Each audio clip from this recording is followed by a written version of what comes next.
नमस्कार, 5 की पंचायत में आपका स्वागत है। मैं हूं वंदना झा। यूपी के कैराना में हिंदुओं के पलायन के मुद्दे पर आज भी सियासत हुई, लेकिन अब तक 2 साल में 346 हिंदू परिवारों के कैराना से पलायन का दावा करने वाले बीजेपी सांसद हुकुम सिंह ने यू टर्न ले लिया है। हुकुम सिंह ने जो लिस्ट जारी की थी, तब उसमें कई पलायन की सच्चाई पर सवाल उठे, तो अब बीजेपी सांसद कह रहे हैं कि मामला सांप्रदायिक नहीं बल्कि अपराधियों से जुड़ा हुआ है। वहीं आज मायावती ने कैराना कांड को बीजेपी और समाजवादी पार्टी की साजिश करार दिया है। ऐसे में सवाल है कि क्या कैराना में बीजेपी ने आधा सच छिपा लिया और कैराना में एसपी बीजेपी ने मिलकर सांप्रदायिक रंग दिया? इस पर बात करने के लिए हमारे साथ खास मेहमान होंगे, उनसे आपका परिचय कराएंगे, लेकिन उससे पहले ये रिपोर्ट देखिए। यूपी के कैराना में हिंदुओं के पलायन के मुद्दे पर शुरू हुई सियासत कम होने का नाम नहीं ले रही। अभी तक तीखे सुर में अखिलेश सरकार पर हमले करने वाली बीजेपी के सुर थोड़े नरम पड़े तो बीएसपी ने मुद्दा हाथों हाथ लपक लिया। उन्होंने कभी घर छोड़ने के पीछे हिंदू मुसलमान का मुद्दा नहीं उठाया। वहीं बीएसपी सुप्रीमो मायावती आज जब मैदान में उतरी तो उन्होंने कैराना में बीजेपी और एसपी दोनों को ही लपेट लिया। मायावती ने साफ कह डाला कि कैराना की साजिश में समाजवादी पार्टी भी बीजेपी के साथ मिली हुई है। मीडिया अगर सतर्क नहीं होती तो मुजफ्फरनगर की तरह ही कैराना में भी दंगे हो जाते। कैराना पर एनएचआरसी ने जांच बैठा दी है। हकीकत जल्द सामने आ जाएगी। हिंदुओं के घर छोड़ने के पीछे सांप्रदायिकता है या फिर आपराधिक वजह, ये भी पता चल जाएगा। ऐसे में सवाल यही है कि क्या कैराना में बीजेपी ने आधा सच छिपा दिया? न्यूज़ 24। चलिए, तो इसी पर बातचीत करने के लिए हमारे साथ जो खास मेहमान जुड़े हैं, उनसे आपका सबसे पहले परिचय करा देते हैं। विजय बहादुर पाठक बीजेपी के स्पोक्स पर्सन उत्तर प्रदेश से हमारे साथ जुड़ गए हैं। विजय शंकर तिवारी वीएचपी के स्पोक्स पर्सन हमारे साथ जुड़ गए हैं। राजकुमार भाटी स्टूडियो में हमारे साथ हैं, एसपी के लीडर, और प्रियंका चतुर्वेदी कांग्रेस की स्पोक्स पर्सन मुंबई से हमारे साथ जुड़ गए हैं। आप सभी का बहुत बहुत स्वागत है। सबसे पहले देख लेते हैं 5 की पंचायत में क्या है आज का पहला सवाल। क्या कैराना में बीजेपी ने आधा सच छिपा लिया? कैराना का सच क्या है, सबसे पहले तो यही जानना जरूरी है, और इसके लिए हम पॉलिटिकल व्यू से इसकी बातचीत करेंगे, इसको एनालाइज करने की भी आज कोशिश करेंगे। सबसे पहले वहां के लोग क्या कहते हैं जानते हैं। हमारे संवाददाता शिवांग वहां से हमारे साथ मौजूद हैं। शिवांग, आपके साथ कैराना के लोग मौजूद हैं। आखिर कैराना का सच क्या है, वहीं के निवासी ज्यादा बेहतर तरीके से बता पाएंगे। देखिए, बिल्कुल जिस तरह की हमने अपनी रिपोर्ट में दिखाया है, हमने दोनों ही पक्षों की बात कही है और अब दोनों ही पक्ष हमारे साथ यहाँ कैराना में मौजूद हैं। हम सीधे उनसे जान लेते हैं कि आखिर समस्या क्या है। सबसे पहले आप अपना नाम बताएं। धर्मवीर सिंह एडवोकेट। सर, ये बताएं कि पलायन कर रहे हैं लोग बाग, इस तरह का आरोप है यहाँ के सांसद का। हमने भी अपनी रिपोर्ट में दिखाया है कि तमाम लोगों ने यहाँ से पलायन किया है, लेकिन हमारी रिपोर्ट में दोनों ही चीजें उभर के आई कि हिंदुओं ने भी किया है और मुसलमानों ने भी किया है।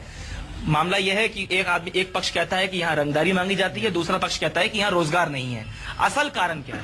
असल कारण यहाँ अधिकतर जो कुछ गुंडे लोग हैं, हिंदू और मुसलमान का कोई झगड़ा यहाँ नहीं है, सांप्रदायिकता का कोई झगड़ा नहीं है। झगड़ा है कुछ अराजक तत्व हैं, वो दोनों ही धर्मों के लोगों को परेशान करते हैं। कुछ आकाओं का उन्होंने संरक्षण प्राप्त है और इसी कारण से, मेरी अपनी राय में, इसी कारण से लोग यहाँ से पलायन करते हैं।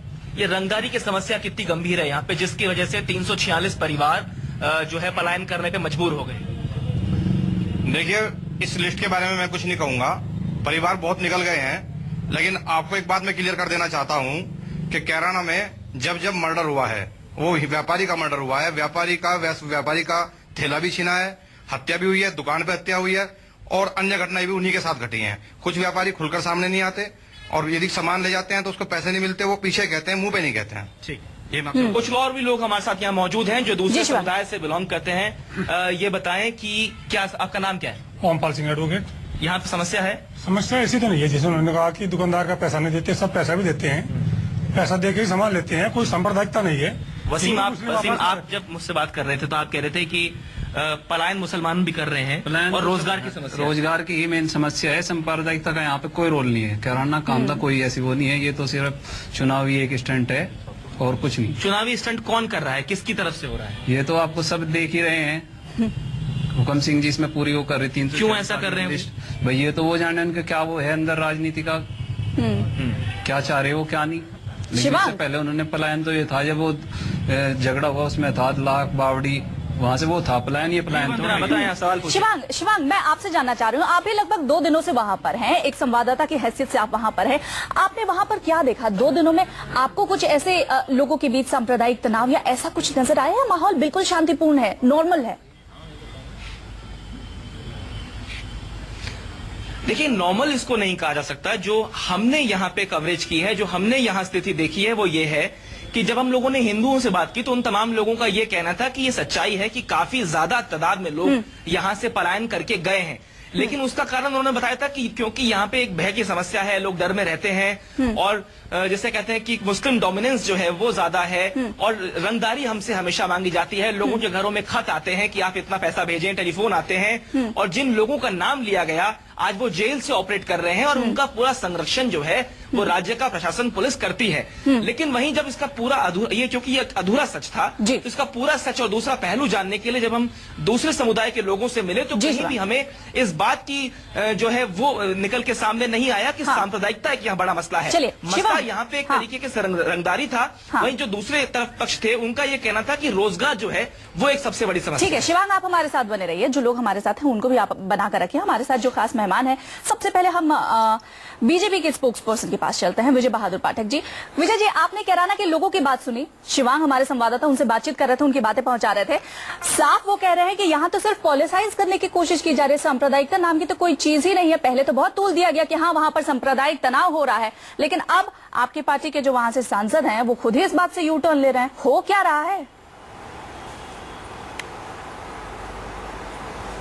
वंदना जी, आपके रिपोर्टर ने ग्राउंड जीरो से रिपोर्ट की है और लगातार ये चर्चा भी है।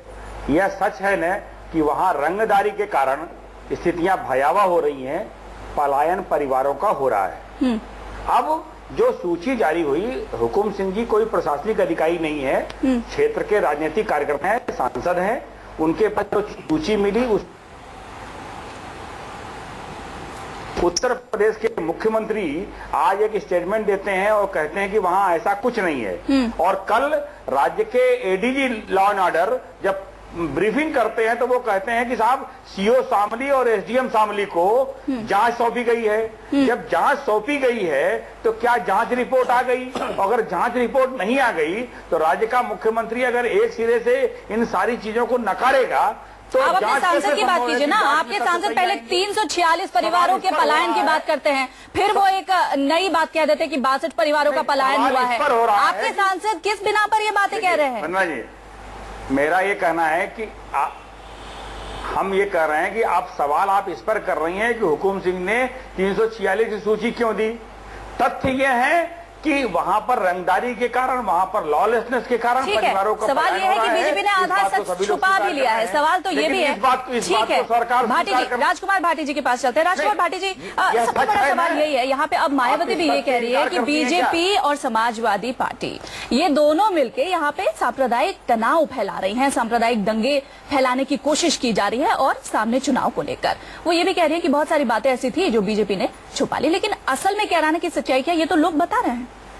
देखिए, बहन मायावती जी उत्तर प्रदेश की लड़ाई से बाहर हैं, वो अपना राजनीतिक वजूद बचाने की जद्दोजहद में लगी हुई हैं, इसलिए अनर्गल वार्तालाप कर रही हैं। हम लोगों ने क्या मतलब, हम मिले हुए भारतीय जनता पार्टी से, हमने कहा कि हमें बदनाम करो, हमारे ऊपर कानून व्यवस्था के फेल होने का आरोप लगाओ, हमारी सरकार फेल है, पलायन रोक नहीं पा रही है, ऐसा बीजेपी से मिली भगत करके हमने करवाया। ये इतनी बेतुकी बात है। और बीजेपी का जहां तक सवाल है, आज के हालात में ऐसा लगता है कि बीजेपी की फुल फॉर्म करनी पड़ेगी, बहुत झूठी पार्टी।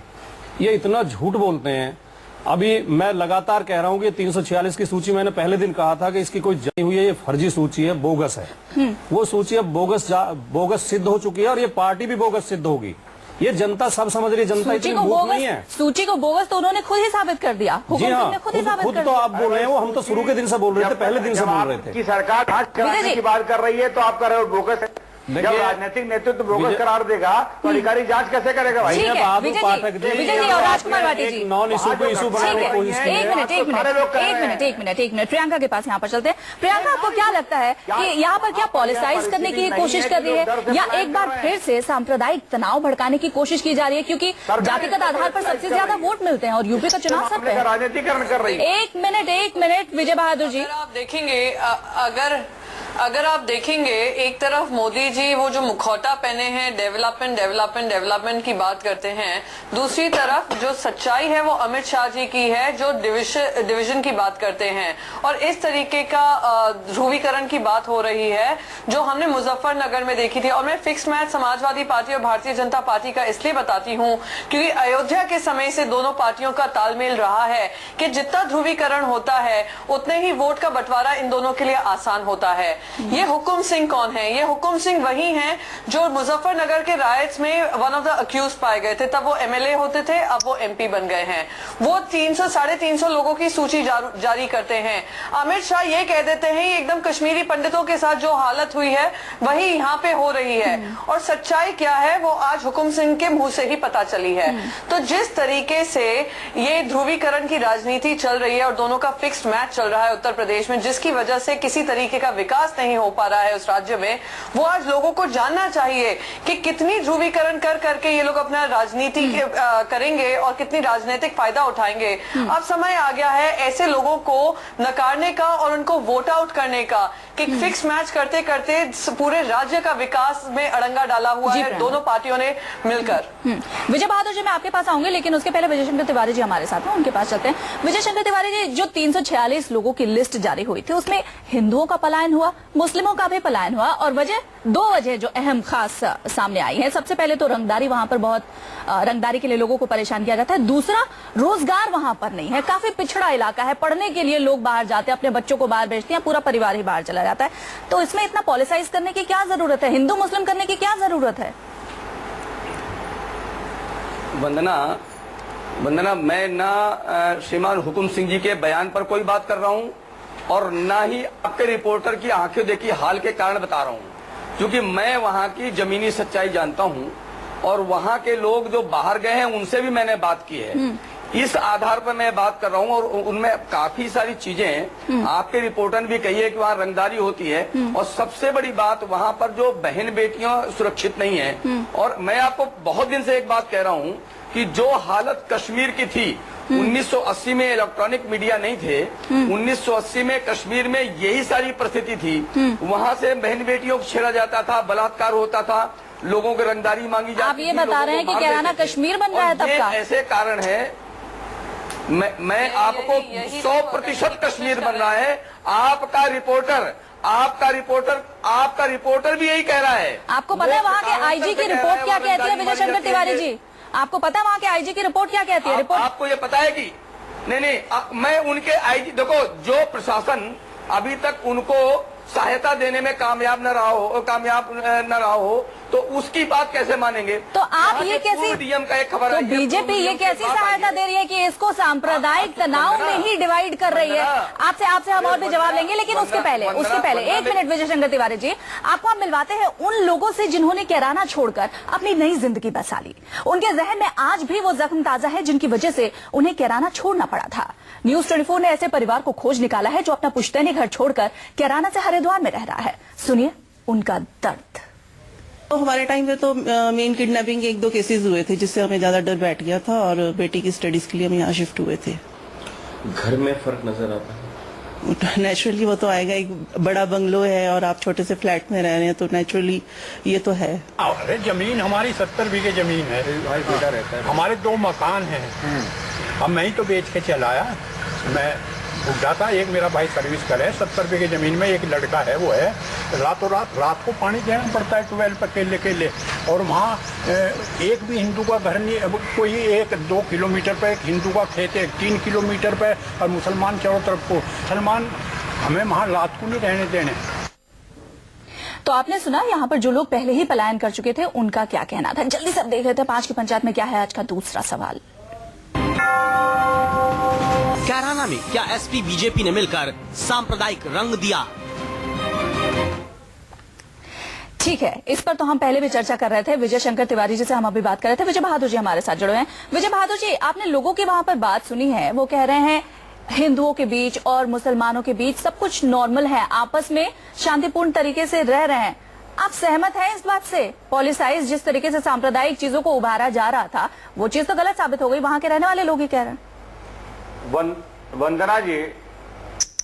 वंदना जी, यह तथ्य है कि वहां रंगदारी, अपराध और जैसा कि मैं सांप्रदायिकता की बात कर रही हूँ, बहन बेटियों की सुरक्षित नहीं है।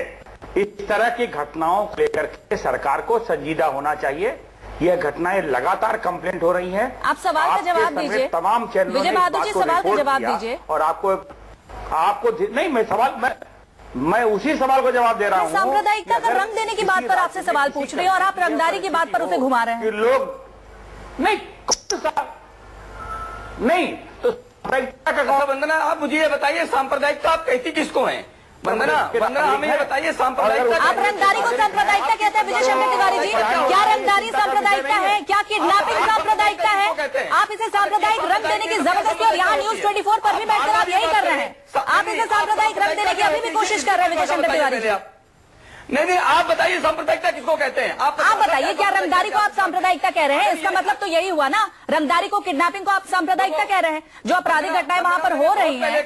वंदना, मैंने बहुत पहले कहा कि जो कश्मीर की स्थिति थी वही कैराना की स्थिति है। बार बार एक बात कह रहा हूँ, उसको आप सांप्रदायिकता कहिए, हिंदुओं को निकालने की बात कहिए। प्रियंका जी के पास चलते हैं। प्रियंका जी, विजय शंकर तिवारी जी की बात आपने सुनी, आपके पास मैं आती हूँ भाटी जी। जिस तरीके से रंगदारी हो रही है, रोजगार नहीं मिल रहा है, आपराधिक घटनाएं हो रही है, इन सबको अभी भी विजय शंकर तिवारी जी भी वहां पर कर रहे हैं, और साथ ही साथ विजय बहादुर पाठक जी की भी बात हमने सुनी। वो तो सीधा कह रहे हैं इसे ही सांप्रदायिकता कहते हैं। तिवारी जी से मैं तिवारी जी से मैं एक सवाल पूछना चाहती हूँ कि ऐसा क्यों है कि भारतीय जनता पार्टी का प्रेम उत्तर प्रदेश के लिए तभी उमड़ता है जब राज्य में वहाँ पे चुनाव हो रहे होते हैं या सेंटर में चुनाव हो रहे होते हैं। प्रियंका जवाब ले देखा है किस तरीके से आपने लव जिहाद किया है, आपने किस तरीके से आपने घर वापसी का किस्सा शुरुआत की, और अब आप ये देख रहे हैं। 1 मिनट, काफी न्यूज चैनल्स के जरिए आपने ये पूरी मुहिम उठाई, काफी न्यूज चैनल्स ने वहां जाकर जमीनी हकीकत आपको बताई है, जिसको आप स्वीकारने को तैयार नहीं है। आपको ये कहना चाहिए कि हुकुम सिंह ने जो काम किया है, जिस तरीके का जहर फैलाने की कोशिश की है, वो आपका एक एजेंडा है और साठगांठ है समाजवादी पार्टी के साथ, साठगांठ है और समाजवादी पार्टी के साथ। प्रियंका, विजय बहादुर जी से ले लेते हैं जवाब। विजय बहादुर जी, आप इस बात को मानेंगे कि हुकुम सिंह ने वहां पर जो कुछ भी पहले कहा था, अब कहा था, वो गलत था? मानते हैं हुकुम सिंह ने गलत किया है? अरे वंदना जी, मेरी बात, हुकुम सिंह की बात छोड़ दीजिए। आपका जो रिपोर्टर खड़े, आप उनकी बात तो मानिए। वहां पर पलायन, वहां के लोग नागरिक, मेरे रिपोर्टर बीजेपी के सांसद नहीं है वहां से, मैं आपके सांसद की बात पूछ रही हूँ। मेरे रिपोर्टर की जो रिपोर्ट है वो कल से हम न्यूज 24 पर दिखा रहे हैं। आप अपने सांसद की बात कीजिए। जब स्थिति होती है, कांग्रेस समाजवादी पार्टी के बचाव में खड़ी होती है। ठीक है, एक यहाँ पर लास्ट कमेंट में राजकुमार भाटी जी से लूंगी। भाटी जी, आपके पास सिर्फ 10 से 15 सेकंड। देखिए, भारतीय जनता पार्टी के 2 चेहरे हैं। एक चेहरा वो है जो विजय बहादुर पाठक बोल रहे हैं, एक वो है जो तिवारी जी बोल रहे हैं। ये राजनीति की बात करते रहेंगे, वो जहर उगलने की बात करते रहेंगे, वो कश्मीर बताते रहेंगे कैराना को, और ये जिम्मेदारी से बचते भी रहेंगे। कहेंगे हम बीजेपी के कार्यकर्ता नहीं है, काम बीजेपी का करेंगे। भारतीय जनता पार्टी सांप्रदायिक उन्माद पैदा करके, धार्मिक उन्माद पैदा करके वोटों की फसल उगाना चाहती है, जो देश के लिए बहुत खतरनाक है।